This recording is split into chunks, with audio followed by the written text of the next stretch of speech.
सर्वच बारामतीकरांचा मनापासून खूप खूप आभार मानतो। आदरणीय दादांसाठी त्यांनी यावेळेस मनावरती ही निवडणूक घेतली आणि एक इतिहास जो सर्वच बारामतीकरांचे माझे कुटुंब आहेत त्यांनी दादांच्या प्रेमासाठी घडून आणले, म्हणून त्यांचा पहिल्यांदा सर्वांचा मनापासून मी खरंच आभार मानतो। वाईट घटना घडली आहे त्या चिमुकलीच्या संदर्भात, तर आम्हाला कोणालाही वाटत नाही की हा आनंदाचा दिवस आहे।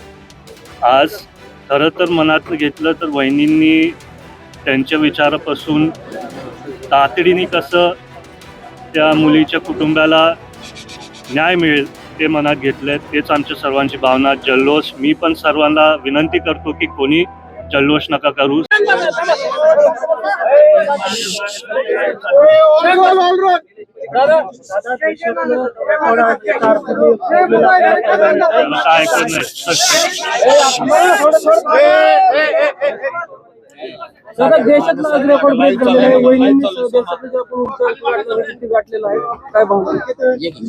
आज खरं तर मी सर्वच बारामतीकरांचा मनापासून खूप खूप आभार मानतो। आदरणीय दादांसाठी त्यांनी यावेळेस मनावरती ही निवडणूक घेतली आणि एक इतिहास जो सर्वच बारामतीकरांचे माझे कुटुंब आहेत त्यांनी दादांच्या प्रेमासाठी घडून आणले, म्हणून त्यांचा पहिल्यांदा सर्वांचा मनापासून मी खरंच आभार मानतो। वहिनींनी नुसतं नाही, आम्हाला सगळ्यांची भावना अशी आहे की सारखं आम्ही बोलत आलोय की दादांच्या बिना कधीच वाटलं नव्हतं एका निवडणुकीसाठी आम्हाला समोर जायला लागेल, पण तसं नियतीमुळे झालं। आणि 2 दिवसापूर्वी भोर तालुक्यात पण एकदम वाईट घटना घडली आहे त्या चिमुकलीच्या संदर्भात, तर आम्हाला कोणालाही वाटत नाही की हा आनंदाचा दिवस आहे। आज खरं तर मनात घेतलं तर वहिनींनी त्यांच्या विचारापासून तातडीने कसं त्या मुलीच्या कुटुंबाला न्याय मिळेल ते मनात घेतले, तेच आमच्या सर्वांची भावना। जल्लोष मी पण सर्वांना विनंती करतो की कोणी जल्लोष नका करू।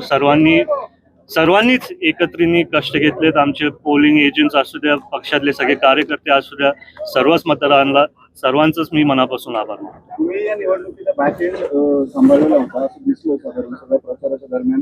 नाही, मी एकट्याने नव्हतं काय केलं आम्ही। प्रिलिम आहे का ही? नाही, त्या बघा मी तुम्हाला आताच बोललो ही वेळ तशी नाही बोलायची, मी आधी पण बोलत आलोय की 29 मध्ये लोकांची आशा आहे। मी सातत्याने बोलत आलोय मी सर्वांसाठी काम करणार आहे। मी आधी बोललो मंगळवारी जनता दरबार घेणार, पण नंतर मी सांगितलं की दर गुरुवारी घेणार, कारण सोमवार मंगळवारी आम्ही तिथं मुंबईत असतो। आणि असं काय नाही की 29ची तयारी चालू आहे। मी सारखं बोलत आलोय की दादा एक आधार म्हणून होते सर्व बारामतीकरांसाठी, आणि वहिनी जेव्हा मुंबईत असतील मी पण माझ्या स्वतःनी कष्ट घेऊन सर्वांना तो आधार दिला पाहिजे आणि काम करायला पाहिजे। दादा या निवडणुकीमध्ये बघितलं तर इतर उमेदवार जे होते त्यांचे जे अधोमधोक होते त्यांनी डुप्लिकेट शिया केल्याच्याही काही गोष्टी समोर आलेल्या आहेत, याबाबत तुम्हाला काय माहिती आहे? नाही, त्याच्याबद्दल मला काय माहिती नाही।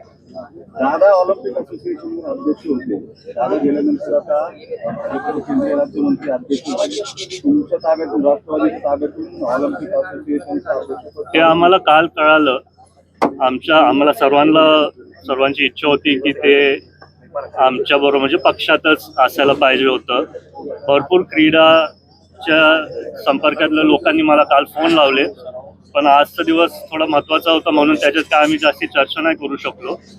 आणि आता बघू त्याच्यात पुढे काय आम्ही जर सीएम साहेबांशी बोलू शकलो आम्ही कदाचित चर्चा करू। दादा या निवडणुकीमध्ये अनेक पक्षांनी तुमची मदत केली, पुढचं या ठिकाणी कशा पद्धतीने वाटचाल असेल, या पक्षांचा कशा पद्धतीने पुढे सहयोग? नाही, मी तुम्हाला सारखं सांगत आलोय सर्वांनी ही निवडणूक दादांसाठी त्यांच्या स्वतःच्या हातात घेतली।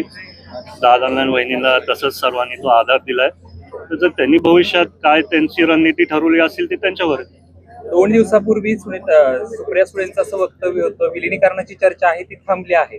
या निवडणुकीमध्ये दोन्ही राष्ट्रवादी एकत्र आल्या किंवा आपण म्हणूयात की दादांसाठी पाठिंबा दिला, आगामी काळात 2 राष्ट्रवादींची किंवा तुमच्या राष्ट्रवादीची वाटचाल कशा पद्धतीने असेल?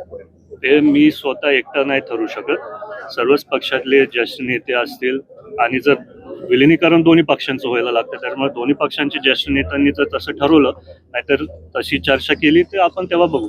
बारामतीकरांसाठी अजितदादा प्रत्येक आठवडा असेल 15 दिवसांनी बारामतीमध्ये जनता दरबार येत होते.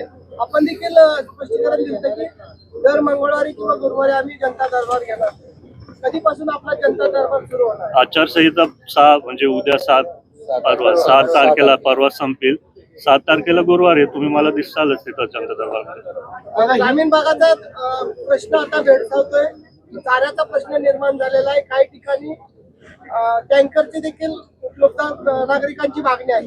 या बरोबर आहे, ते संदर्भात मला कळालं. त्याच्या संदर्भात आचारसंहिता होती म्हणून आम्ही काही जास्ती करू नव्हतो शकत. आता आचारसंहिता झाल्यावरती आम्ही तातडीने जितकं मदत करू शकू सर्वांना आम्ही तिथं मदत करू. दादा हिंदी आज सुनीता रावनी की बड़ी जीत हुई है.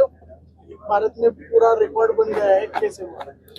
आज मैं सब मतदारों का आभार मानता हूँ क्योंकि उन्होंने खुद से ये निवडणूक उनके हाथ में ली दादा के लिए, और आज जीत दादा और वहिनी की और सब बारामती वासियों की है, तो सबका मैं मन से बहुत आभार मानता हूँ. महिला आघाडीच्या अध्यक्षा संदर्भात चला. अमर रहे, अमर रहे.